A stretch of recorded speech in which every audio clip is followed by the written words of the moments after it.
sidaas daraaddeed waxaa muhiima inaanan qofna laga ogolaan dhaliil dalka wax lagu duminayo inaanan ogolaan dhaliil ujeeddo gaar ah leh oo lagu fushanayo dana khaas inaanan ogolaan dhaliil la doonayo in lagu dumiyo iftiinka nolosha ee hadda inoo soo ifbaxa waxaan leeyahay dadka Soomaaliyeed meel walba ay joogaan Soomaaliya hore ayay u socotaa gadaalna u noqon mayso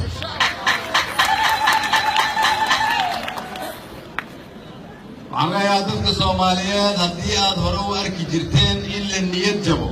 way dhammaatay waqtigii la niyad jabi jiray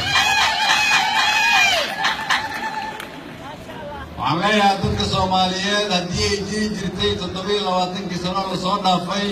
in markii isjiijid yimaado inay madaxdu niyad jabaan madaxda idin hortaagan ma aha kuwa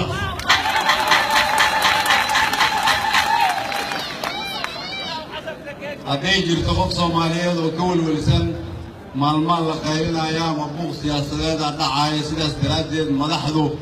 qolalkeedii ku laabanaysaa waxaan idin ballan qaadayaa inaan idinla mari doono ilaa meesha ugu dambaysa aan tegi doono Soomaaliya waxay ku socotaa meel barwaaqo ah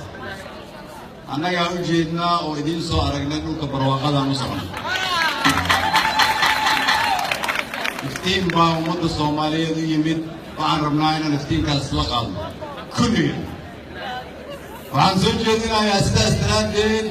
fikir xumada in lagu bedelo inaan gacmaha isqabsano inaan u aragno in nabadda iyo dowladnimadu ay qof kasta ay dani ugu jirto inaan meel uga soo wada jeesano shacab iyo dowladba qofka doonaya inuu dumiyo wax yar oo inoo dhismay inaan qofkaan dooranno oo madaxda inoo ah oo madaxweynaheenna iyo gudoomiyaheenna ay ugu horeeyaan iyo wasiiradeenna inaan siino fursad ay dalka wax ugu qabtaan inaan ku bedelno dhaqankii ahaa anigu haddaanan wax helin dalkaa la duminayaa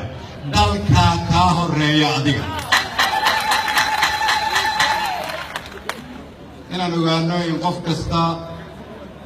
xisbi kasta iyo koox kasta ay ka weeyihiin jiritaanka calanka nabadda iyo dowladnimada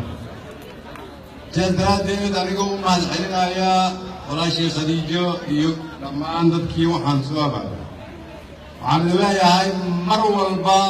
meel ayay taariikhdu ka bilaabataa maantay oo ay tahay 63 guuradii ka soo wareegtay markii calankeenna midabada loo taagay cidda doonaysa inay ka mid noqoto taariikhda cusub oo dalkan laga samayn doono waxaan leeyahay kaalay annaga na soo raac waa mahadsantiin